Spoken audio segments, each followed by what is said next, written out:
પ્રિય દર્શકો, આપણી સાથે રહેનાર ઈસુ ખ્રિસ્તના નામમાં છુટકારોનો સંદેશ આ કાર્યક્રમમાં તમારું હાર્દિક સ્વાગત કરીએ છીએ. તમારા જીવનમાં સમસ્યાઓ, આક્રોશ, બીમારી, સંકટ આ બધું છે. તમે ડૂબી જવાની અવસ્થામાં છો. શું તમને એવું લાગે છે છુટકારો મળશે કે આમાં ડૂબી જશો એવી ડરની પરિસ્થિતિમાં શું તમે આ કાર્યક્રમ જોઈ રહ્યા છો? તમે ડરો નહીં. આપણા પ્રભુ ઈસુ મસીહ તમારી અડચણ દૂર કરીને કુદરતના અપાર ચમત્કાર તમારા માટે કરશે. પૂરા વિશ્વાસની સાથે આ કાર્યક્રમ જુઓ. અને હવે આપણા પ્રિય ભાઈ મોહનસિંહ લાજરસ શુભ સંદેશો આપીને તમારા આશીર્વાદ માટે અને છુટકારા માટે એક નાની પ્રાર્થના કરશે.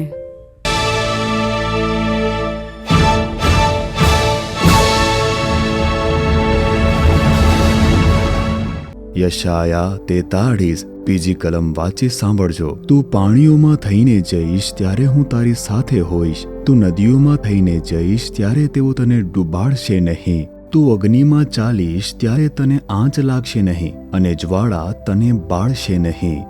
પ્રભુ તમને જોઈને કહી રહ્યા છે, મારા પુત્ર, મારી પુત્રી, જ્યારે તું પાણીમાં થઈને જશે ત્યારે હું તારી સાથે સાથે રહીશ. એટલા માટે તે પાણી તારું કશું પણ બગાડી શકશે નહીં. તે પાણી તારું કશું પણ કરી શકશે નહીં. તે પાણી તારી જે યાત્રા છે તેને રોકી શકશે નહીં. અને જ્યારે તું નદીઓમાંથી થઈને ચાલશે ત્યારે તે નદીનું પાણી તારી ઉપર આવશે નહીં. તે તને નુકસાન પહોંચાડશે નહીં. તે તારી યાત્રાને રોકી શકશે નહીં. તે એટલા માટે કે હું તારી સાથે સાથે રહીશ. અને જ્યારે તું અગ્નિમાં ચાલશે ત્યારે આંચ લાગશે નહીં. તે આગની જ્વાળા તને સ્પર્શી શકશે નહીં. તો અગ્નિમાં અગ્નિની જ્વાળામાં જ્યારે ચાલશે તો પણ તને કંઈ નુકસાન થશે નહીં. તારી માથાનો એક વાળ પણ તેનાથી સળગી જશે નહીં. તારા વસ્ત્રોને પણ નુકસાન પહોંચશે નહીં. તે અગ્નિ તને સ્પર્શી શકશે નહીં. તને કોઈ પણ નુકસાન થશે નહીં. આંસુ અગ્નિમાં ચાલવાથી કેવી રીતે કંઈ નુકસાન થશે નહીં. નદીના મોટા પ્રવાહમાં ઉતરવાથી કેવી રીતે કોઈ નુકસાન થશે નહીં. સમુદ્રના મોટા મોટા મોજામાં ઉતરીને ચાલવાથી અમે કેવી રીતે બચી શકીશું? પ્રભુ કહી રહ્યા છે, હું તારી સાથે સાથે રહીશ. I will be with you. જ્યારે તું પાણીમાં થઈને ચાલીશ ત્યારે હું તારી સાથે રહીશ ને. નદી પાર કરતા સમયે હું તારી સાથે રહીશ ને. તું જ્યારે અગ્નિમાં ચાલશે ત્યારે હું તારી સાથે રહીશ ને. મેં કયું વચન આપ્યું છે? આ વર્ષ માટે મેં તને વચન આપ્યું છે કે તું બીશ નહીં, હું તારી સાથે રહીશ. આવું મેં તને વચન આપ્યું છે. હું તારી સાથે રહીશ. આ પૂર્ણ વર્ષમાં જ્યાં સુધી તું જીવશે, તારા અંતિમ શ્વાસ સુધી હું તારી સાથે રહીશ. એટલે તું બીશ નહીં. ભયભીત થવા જેવા કાર્યો તારા જીવનમાં થશે. એક એક કરીને તે આવશે. પરંતુ પ્રભુ કહે છે, તું બીશ નહીં. હું હંમેશા તારી સાથે છું. હું તારી સાથે રહીશ. આકાશ અને પૃથ્વીના સર્જન કરનાર પરમેશ્વર તારી સાથે રહેશે. આવું પ્રભુ કહે છે. એટલા માટે ભયને પોતાના જીવનમાં સ્થાન ન આપો. આવી રીતે પ્રભુ કહેવા માંગે છે. હવે જુઓ, અહીં પ્રભુ આ વચનમાં આવી રીતે કહી રહ્યા છે કે જ્યારે તું પાણીમાં થઈને ચાલીશ ત્યારે બીશ નહીં. નદીઓમાં જ્યારે તું ચાલશે ત્યારે તું બીશ નહીં. અગ્નિમાં ચાલવા જેવી પરિસ્થિતિ આવશે તો પણ તું બીશ નહીં. હું તારી સાથે રહીશ.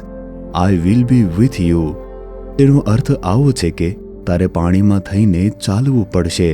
તારે નદીઓમાં થઈને ચાલવું પડશે. તારે અગ્નિમાં ચાલવા જેવી પરિસ્થિતિઓ આવશે. આવી રીતે તારા જીવનની અંદર થશે. આવી રીતે જીવવું પડશે. પરંતુ તું બીશ નહીં. હું તારી સાથે રહીશ. આ જ છે વચન. આ 3 ઘટનાઓ પવિત્ર શાસ્ત્રમાં લખવામાં આવી છે. બાઇબલમાં દાનિયેલ 3 અધ્યાય તેની 25મી કલમ. હું વાંચીશ, ધ્યાનથી સાંભળજો. દાનિયેલ 3:25. ત્યારે તેણે કહ્યું, જુઓ, હું 4 માણસોને અગ્નિમાં છૂટા ફરતા જોઉં છું. વળી તેઓને કંઈ પણ ઈજા થઈ નથી. અને ચોથાનું સ્વરૂપ તો ઈશ્વર પુત્રના જેવું છે. નબુકદનેસરે એક સોનાની મૂર્તિ બનાવી અને બધા તેમને દંડવત કરે, આવું તેણે કહ્યું. તે મૂર્તિને દંડવત કરવું. ઇઝરાયેલી લોકો તેઓ મૂર્તિ પૂજા કરતા નથી. માણસોને દંડવત કરતા નથી. કેવળ યહોવાને જ દંડવત કરે છે. મૂર્તિઓને માણસોને દંડવત કરતા નથી. કેમ કે તે પરમેશ્વરની આજ્ઞા છે. માણસોને ઈશ્વરનું રૂપ માનશો નહીં. મૂર્તિને ઈશ્વર માનીને દંડવત કરશો નહીં. આમ યહોવાની આજ્ઞા છે. એટલે તેઓ દંડવત કરતા નથી. હવે તેઓ બેબીલોન દેશમાંથી ગુલામ બનીને આવ્યા છે અને રાજા એક મૂર્તિ બનાવીને મૂકી છે. તેની પૂજા કરો. વાણી સારંગી સિતાર જ્યારે વાજશે ત્યારે બધા દંડવત કરીને મૂર્તિને નમન કરો. ત્યારે ત્રણેય આવી રીતે જ ઊભા રહે છે. દંડવત ન કરીશું ત્યારે એક રાજાને કહે છે કે આ સદ્રક મેશક અબેદનગો આ ત્રણેય મૂર્તિને દંડવત કરતા નથી. રાજાએ ગુસ્સો કરીને બોલાવ્યો કે મારી મૂર્તિને દંડવત ન કરી. તો કહ્યું, હે રાજા, અમે જે સાચો પરમેશ્વર છે તે યહોવાને જ દંડવત કરીએ છીએ. માણસોનું દંડવત કરતા નથી. માણસો દ્વારા બનાવવામાં આવેલી મૂર્તિઓને દંડવત નથી કરતા.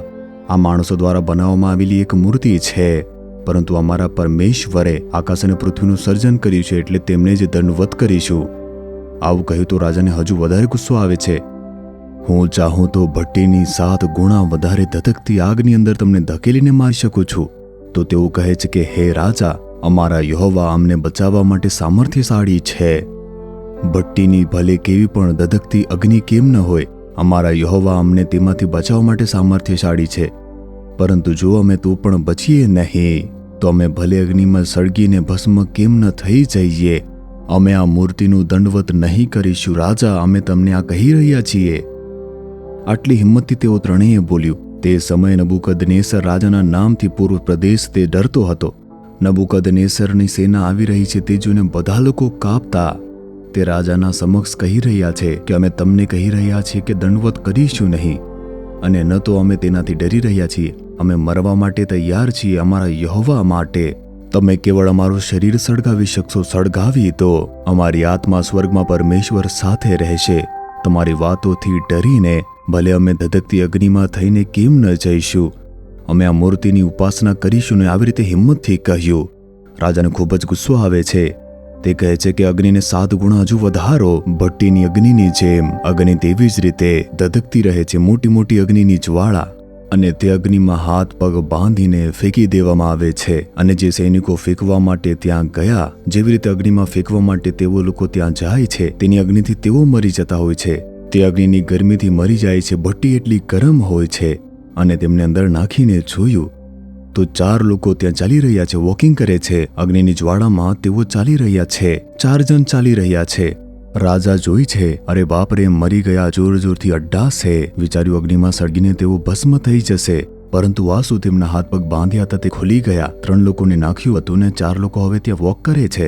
કેવી રીતે શક્ય છે? બધા ઉઠી ઉઠીને જોઈ રહ્યા છે. કહે છે, હા રાજા, 4 લોકો છે. 3 લોકોને અંદર નાખ્યું હતું, તે પણ અગ્નિમાં સળગીને ભસ્મ થવા જોઈતા હતા, પરંતુ આ લોકો તો જીવિત છે. કેવી રીતે? આ વિચારને તેઓને ચક્કર આવવા લાગ્યું. તેમનું મગજ તે ખરાબ થવા લાગ્યું. વિચારમાં પડી જાય છે કે આ શું થઈ રહ્યું છે. ત્યારે તેમને સમજમાં આવ્યું કે તેઓ તેમના યહોવા પર કેટલો વિશ્વાસ કરતા હતા. એટલા માટે સ્વયં યહોવાએ તેમને બચાવી લીધું છે.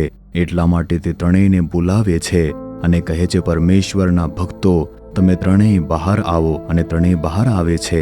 ચોથો માણસ ક્યાં છે? આવી રીતે પૂછ્યું તો કહ્યું, તે કેવળ અગ્નિમાં જ અમારી સાથે રહે છે, પછી તે જતા રહે છે. અમને બચાવવા માટે આકાશ અને પૃથ્વીના સર્જન કરતા સ્વયં પરમેશ્વર આ અગ્નિમાં ઉતરી આવ્યા. હાલેલુયા. તમને જેલમાં નાખશે તો જેલમાં નાખવા પહેલા ઈસુ ત્યાં બેસેલા હશે. આમેન બોલો. શુભ સંદેશ આપીને ઈસુ વિશે બોલશો તો જેલમાં નાખી દેશે. જેલમાં જવા પહેલા ઈસુ ત્યાં બેસેલા હશે. તું બીજ નહીં, હું તારી સાથે રહીશ. અગ્નિના ભટ્ટીમાં નાખ્યું. તેમની પહેલા તે ત્યાં હતા. શદ્રક, મેશક, અબેદનગોના પહેલા તે અગ્નિની ભટ્ટીમાં યહોવા ઉતરીને આવી ગયા. અગ્નિ તમને સ્પર્શી શકશે નહીં. અગ્નિ તમને હાનિ પહોંચાડશે નહીં. એટલા માટે તમારી અંદર દુઃખરૂપી અગ્નિના વિશે કોઈ અનોખી વાત તમારી અંદર વીતે છે. 1 પેતર 4 અધ્યાય તેની 12મી કલમ કહે છે, તમારી કસોટી કરવાને માટે તમારા પર જે અગ્નિરૂપી દુઃખ પડે છે, તેમાં જાણે તમને કંઈ નવું થયું હોય એમ સમજીને આશ્ચર્ય ન પામો. આવી રીતે કહ્યું છે. તો આ સંસારમાં, ક્રિસ્તી જીવનમાં સમસ્યાઓ, આક્રોશ, સંકટ, ઉપદ્રવ આ બધું આવશે, પરંતુ કોઈ વાતથી બીશો નહીં. નોકરીમાં સમસ્યા આવશે, પરિવારમાં સમસ્યા આવશે, સંસારમાં ઉપદ્રવ આવે છે, પરંતુ મક્કમ રહો કે આ સંસારમાં અમે વિજય થઈશું. આવી રીતે પ્રભુએ કહ્યું છે. ઉપદ્રવ આવશે તો જ ક્રિસ્તી જીવન ઇન્ટરેસ્ટિંગ રહેશે. આમેન. ઉપદ્રવ આવશે તો જ ક્રિસ્તી જીવનમાં રસ રહેશે. આમેન બોલો. હાલેલુયા બોલો. હું આવી રીતે જ મારા સેવકાઈના શરૂઆતના દિવસોમાં પ્રાર્થના તો કરવાની છે. એક ઘરમાં ચેન્નઈમાં સાથે મળીને અમે પ્રાર્થના કરતા, ગુરુવારે ઉપવાસની પ્રાર્થના કરતા અને સાક્ષી બોલવા માટે અમે સમય આપતા. તો પાસના ગામથી એક બહેન આવી હતી. બિન ખ્રિસ્તી પરિવારમાંથી તેનો ઉદ્ધાર થયો હતો. તેની સાક્ષી સાંભળીને હું આશ્ચર્યચકિત થઈ ગયો. આ 40 વર્ષ પહેલાની વાત છે. તેમણે આવીને આ સાક્ષી આપી, હું બિન ખ્રિસ્તી છું, મેં ઈસુનો સ્વીકાર કર્યો. મારા પર ઉપદ્રવો આવ્યા, સગા સંબંધીઓ, પરિવારવાળાઓથી ઝઘડો, ઉપદ્રવ, નિંદા, અપમાન, આ બધાની વચ્ચે પ્રભુએ મને ખૂબ જ ખુશ રાખ્યું છે. એક અઠવાડિયું મારી સાથે કંઈ ખરાબ ન થાય તો મને ખૂબ ચિંતા થવા લાગે છે. આ શું? આ તો ખૂબ વિચિત્ર વાત છે. બધા ખ્રિસ્તી લોકોને ચિંતા છે કે ખૂબ જ ઉપદ્રવ થાય છે, પરંતુ આ બહેન તો કંઈ અલગ જ બોલે છે. તો મેં તેની વાત ધ્યાનથી સાંભળી. તેણે કહ્યું, એક અઠવાડિયું મારા ઉપર કંઈ ઉપદ્રવ ન થયું તો હું ખૂબ જ નિરાશ થઈ જાઉં છું. કહેતી, આ શું પ્રભુ, શું હું તમારી સંતાન નથી? કેમ મારા ઉપર કોઈ ઉપદ્રવ થઈ રહ્યું નથી? કેમ કોઈ પણ મને ભૂંડું બોલી રહ્યું નથી? આવી રીતે તેણીએ કહ્યું. ઉપદ્રવ આવે તો ખ્રિસ્તી જીવન ખૂબ જ ઇન્ટરેસ્ટિંગ હોય છે. ઈસુ સાથે છે તેવો આભાસ થાય છે. તેઓ કહે છે, બીશ નહીં, હું તારી સાથે છું. સાંત્વના આપતા રહે છે, સાથે રહે છે. સાચું કહ્યું ને? હાલેલુયા બોલો. બાળક સ્વસ્થ રહે તો તેને કહે છે કે જા રમ, અને રમ્યા પછી ભણજે. તે બાળકને જો તાવ આવી જશે તો તે બાળક ક્યાં રહે છે? તે માતાના ખોળામાં હોય છે. શું માતા તેને પછી ઉતારશે? નહીં ઉતારશે, કેમ કે બાળકને તાવ છે. તેનું શરીર તે થોડું ગરમ લાગે છે, એટલા માટે ખોળામાં ઉચકી રાખશે અને તેવી રીતે જ કામ કરશે. અને સ્વસ્થ થશે તો કહેશે, જા રમ, મિત્રો સાથે તું રમ. તો તેમણે કહ્યું, ઉપદ્રવ આવશે ત્યારે ઈસુ આપણને ઉચકી રાખે છે, આપણી સાથે રહે છે, તેમના ખોળામાં જ રહી શકીએ છીએ. તે સાંત્વના આપે છે. એટલા માટે ખ્રિસ્તી જીવન ખૂબ જ ઇન્ટરેસ્ટિંગ છે. તો તેની સાક્ષી સારી લાગી ને? તો કેટલાકને ઉપદ્રવ જોઈએ છે. તમને ઉપદ્રવ નથી જોઈતા? ઉપદ્રવ રહેશે તો ઈસુ આપણી સાથે જોડાઈને સાથે રહેશે. હાલેલુયા બોલો. અગ્નિના ભઠ્ઠીમાં ચાલશું તો પણ તે આપણી સાથે રહેશે. હાલેલુયા. સદ્રક, મેશક, અબેદનગો, તેમને અગ્નિના ભઠ્ઠીમાં નાખ્યું ન હોત તો શું યહોવાની સાથે અગ્નિમાં ચાલવાનો અવસર તે મળતો? વિચારી જુઓ, અગ્નિના ભઠ્ઠીમાં નાખ્યું એટલા માટે યહોવા સ્વયં આવીને તેમની સાથે ચાલે છે. વિચારી જુઓ, કેટલું મોટું સૌભાગ્ય છે. એટલા માટે ખ્રિસ્તી જીવનમાં ઉપદ્રવ જરૂરી છે, તકલીફો જરૂરી છે. આ બધું રહેશે તો જ પ્રભુના પ્રેમનો આભાસ કરી શકીશું. તેમની સાંત્વના આપણે પ્રાપ્ત કરી શકશું. તેમની ઉપસ્થિતિ પ્રાપ્ત કરી શકશું. તેમના સામર્થ્યનો આભાસ થશે. આમેન. હાલેલુયા. દરેક રીતે પ્રશંસા પ્રાપ્ત કરવા વાળાને હાય. દરેક રીતે પ્રશંસા પ્રાપ્ત કરવા વાળા માટે હાય. દરેક રીતે તમે પ્રશંસા ન મેળવો. નિંદા કરવા વાળા, મજાક કરવા વાળા, તમારા વિશે ભૂંડું બોલવા વાળા જે લોકો હોય છે તેવા પણ તમને જોઈએ છે. તેઓ રહેશે તો એનો અર્થ છે કે તમે સેફ છો. એવા લોકો રહેશે તો ઈસુ આપણી સાથે છે, આ વાતનો તમને આભાસ થશે.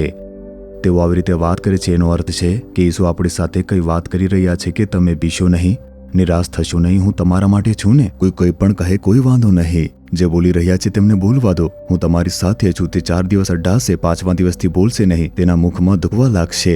હું તમારી સાથે છું ને, તે માત્ર પૂરતું છે. આવી રીતે જ હોય છે ને. તો ઉપદ્રવનું આવવું તે સારું છે. બધા લોકો કહો કે ઉપદ્રવ શું ખરેખર?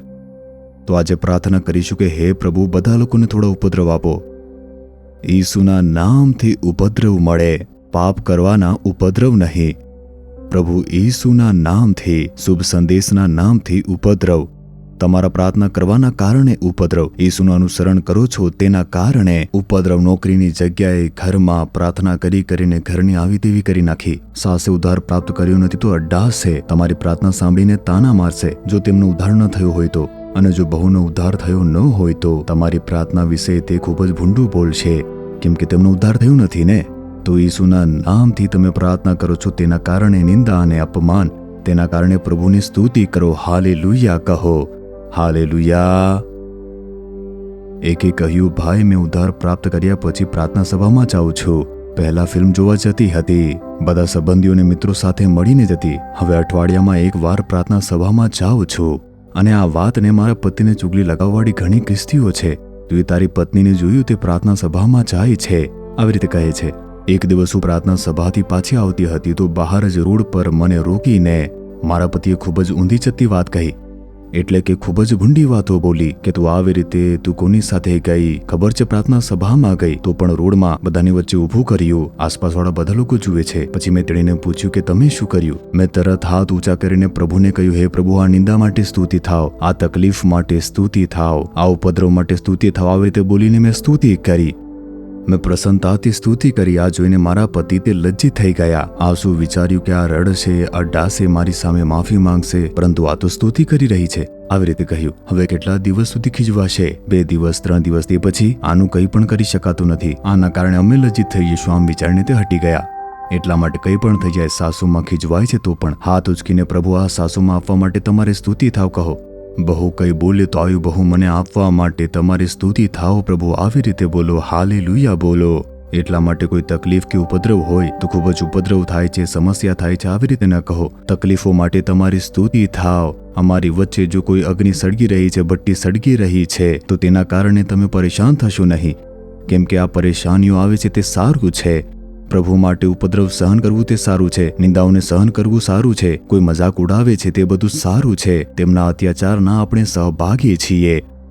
આમેન કહો. ઈસુના અત્યાચારના આપણે સહભાગી છીએ. કેવળ આશીર્વાદ જ નહીં, આપણે અત્યાચારના પણ સહભાગી છીએ. એટલા માટે તમે સારી રીતે સ્તુતિ કરો, શેતાન લજ્જિત થઈને જતો રહેશે. એટલા માટે તો પ્રભુ કહે છે, જ્યારે તમે અગ્નિમાં થઈને ચાલશો ત્યારે હું સાથે રહીશ. એટલા માટે તમને આંચ લાગશે નહીં. રાજા આ બધું નજીકથી જોઈએ છે. શું તેમના વાળ સળગ્યા છે? તેમના વાળને સ્પર્શ કરીને જુએ છે. શદ્રક, મેશક, અબેદનગો, હે રાજા, એમના તો વાળ પણ સળગાયા નથી, અને હા, તેમના વસ્ત્રો પણ તેવા જ છે. અગ્નિમાં સળગવાની વાસ પણ આવતી નથી, કોઈ વાસ આવતી જ નથી. આ શું થયું? કેવી રીતે થયું? એટલે કે શદ્રક, મેશક, અબેદનગોના પરમેશ્વર તે એક જીવિત પરમેશ્વર છે.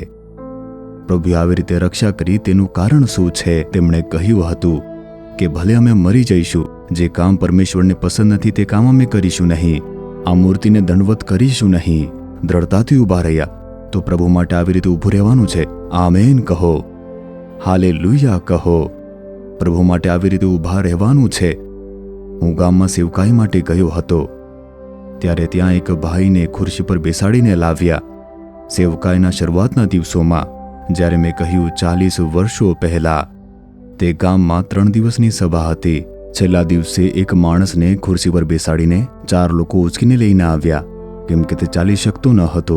ન હાથ કામ કરતા, ન પગ કામ કરતા, બસ ખુરશી પર બેસેલો હતો. સભા સમાપ્તિ પર હું પાસે પ્રાર્થના કરવા માટે ગયો. પ્રાર્થના માટે ત્યાં તેલ હતું. તેમના પર હાથ મૂકીને મેં પ્રાર્થના કરી, શું તમને સાજાપણું આપશે, બીજું નહીં. આ તેલ મળીને પ્રાર્થના કરજો. આવી રીતે બોલીને મેં તેલ આપી દીધું. પ્રાર્થના કરતા જો કોઈ પણ બદલાવ આવ્યો નહીં, બસ આપીને આવી ગયો.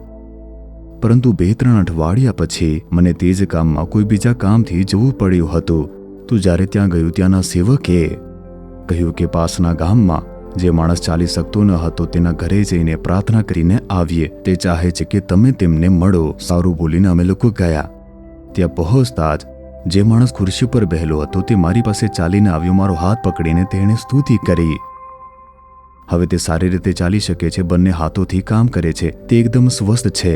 મેં આશ્ચર્યથી જોઈને પૂછ્યું, આ શું 2 અઠવાડિયા પછી મેં તમને ખુરશી પર જોયો હતો, તમે ચાલી શકતા ન હતા, તમારા બંને હાથ કામ કરી શકતા ન હતા. પાસ્ટર, તમે કહ્યું હતું ને કે ઈસુ તમને સાજા કરશે, બીજો નહીં. મેં તેના પર વિશ્વાસ કર્યો કે ઈસુ મને સાજાપણું આપશે. એટલે હું તે તેલ મળીને મેં પ્રાર્થના કરતો હતો કે ઈસુના નામથી સાજાપણું, ઈસુના નામથી સાજાપણું મળે. પ્રાર્થના કરતા કરતા શરીરમાં બદલાવ આવ્યો. હું ચાલવા લાગ્યો. હવે હું એકદમ સ્વસ્થ છું, તમે જુઓ. પછી તેમણે એક વાત કહી કે જ્યારે હું બીમારીથી ગ્રસ્ત થઈને ચાલી શકતો ન હતો, ખાટલા પર જ પડી રહેતો હતો, અનેકોએ આવીને પ્રાર્થના કરી, પરંતુ કંઈ ન થયું. મારા વ્યવસાયમાં મારી સાથે બિનખ્રિસ્તી લોકો છે, બિનખ્રિસ્તી મિત્રો. તેમણે આવીને મને કહ્યું કે તમે ખ્રિસ્તી છો, તમે મંદિરમાં આવશો નહીં, તમને આવવાની જરૂર નથી. તમે બસ થોડા પૈસા આપી દો, 10,000 કે 15,000. અમે ત્યાં જઈને તમારા નામથી પૂજાને વગેરે બધું કરશું. તમારા બદલે અમે જઈને કરીશું. તમે ચિંતા કરશો ને ઠીક થઈ જશો. આ કહેવા પછી તેમણે કહ્યું કે પૂજા પાઠ કરીને સાજાપણું પ્રાપ્ત કરવાને બદલે આવી રીતે જ ખાટલા પર પડીને મારું મરી જવું જ સારું રહેશે. હું ભલે ખાટલા પર પડીને મરી જાઉં, પરંતુ કોઈ પણ મૂર્તિ પૂજા માટે હું પૈસા આપીશ નહીં. આ જોઈને પરમેશ્વરે તેને સામર્થ્ય આપ્યું અને તે ઉઠીને ચાલવા લાગ્યો. હાલેલુયા. તો યહોવા માટે એક વૈરાગ્ય શદ્રક મેશક અબેદનગોની જેમ. પ્રભુ તમે જ છો, તમારા સિવાય હું ક્યાંય પણ જઈશ નહીં. આવી રીતે બોલીને તે દ્રઢતાથી ઊભો રહ્યો. તો પ્રભુ કહી રહ્યા છે કે તમે બીશો નહીં, હું તારી સાથે છું.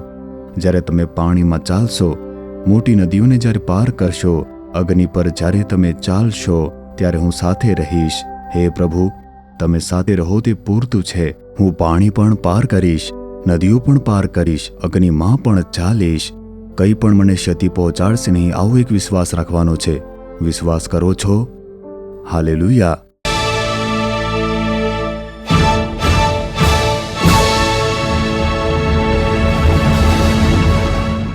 મારા વાલા પ્રિયો, ઈસુ ખ્રિસ્તના નામથી તમારું હાર્દિક સ્વાગત છે.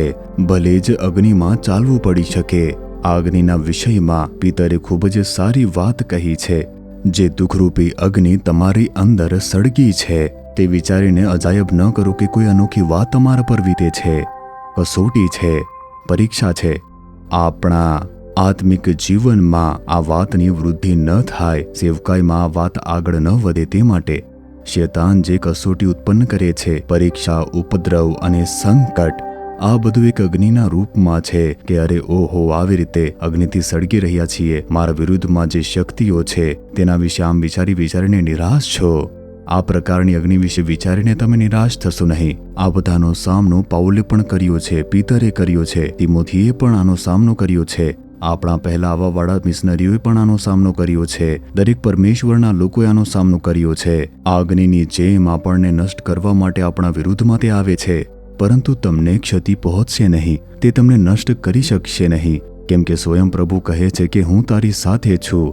હું તમારી સાથે છું, એટલા માટે અગ્નિ તમને કોઈ ક્ષતિ પહોંચાડશે નહીં, તમને નષ્ટ નહીં કરશે. યહોવાએ આમ વચન આપ્યું છે. આજે ભલે કેટલા સંકટ, આક્રોશ, વિપત્તિ આવે, તમને કંઈ નુકસાન નહીં પહોંચે તેવી રીતે તે તમારું રક્ષણ કરશે. આ વિશ્વાસની સાથે તમે પ્રાર્થના કરો. પરમેશ્વર પિતા, અગ્નિની જેમ અમારી સામે જે પરીક્ષાઓ, ઉપદ્રવ અને સંકટ, તે બધાની વચ્ચે તમે અમારી સાથે રહો છો. અમારી રક્ષા કરીને માર્ગદર્શન કરો છો, તે બદલ તમારી સ્તુતિ થાવ. માણસો દ્વારા આવવાવાળી રૂકાવટો, દુષ્ટ આત્મા દ્વારા આવવાવાળા રૂકાવટો, આત્મિક રૂપે જે રૂકાવટો આવે છે, નોકરીમાં, વ્યવસાયમાં, પરિવારમાં, લગ્નના કાર્યમાં, સંતાન સુખના આશીર્વાદમાં, આવી રીતે જેટલી પણ રૂકાવટો આવે છે, તે ઈસુ ખ્રિસ્તના નામથી દૂર થઈ જાય. દુષ્ટ શેતાનના દુષ્ટ કાર્યો, તંત્ર મંત્રની શક્તિઓ, જાદુ ટોણાના કાર્યો ઈસુ ખ્રિસ્તના નામથી નષ્ટ થઈ જવી જોઈએ. તમારા લોહીને લગાવીને અમે વિજય મેળવીએ છીએ. આજથી જ ઘરની અંદર એક બદલાવ, નોકરીમાં એક બદલાવ, વ્યવસાયમાં એક બદલાવ, શત્રુ જે પણ આક્રોશ લાવે છે તે દૂર થઈ જાય ઈસુ ખ્રિસ્તના નામથી. તમારું પુત્ર, તમારી પુત્રી જે કાર્ય માટે પોકારે છે, તે કાર્યને તમે સફળ કરી રહ્યા છો. આ આક્રોશમાં વિજય આપીને તમે તેમને ચલાવી રહ્યા છો. સાથે રહીને તેમને ચલાવવાવાળા તમારા પ્રેમ બદલ સ્તુતિ થાવ, સ્તુતિ થાવ, સ્તુતિ થાવ. ઈસુ ખ્રિસ્તના નામથી પ્રાર્થના કરીને ચમત્કારોથી અમે અદ્ભુત બદલાવની અપેક્ષા રાખીએ છીએ. ઈસુના નામે આમેન, આમેન. પ્રિય દર્શકો, તમે કાર્યક્રમ જોઈને આશીષ મેળવી એવો અમને વિશ્વાસ છે. તમે જે ભલાઈઓ પ્રાપ્ત કરો તેમને અમને અવગત કરવાનું ના ભૂલશો. પરમેશ્વરની કૃપા તમ સર્વ પર બની રહે. Amen. For further details and prayer support, contact Jesus Redeems Ministries, Nallumavadi, Tuticorin District, 628211. Our phone number 04435454545. Email info@jesusredeems.org. Our website www.jesusredeems.com. God bless you.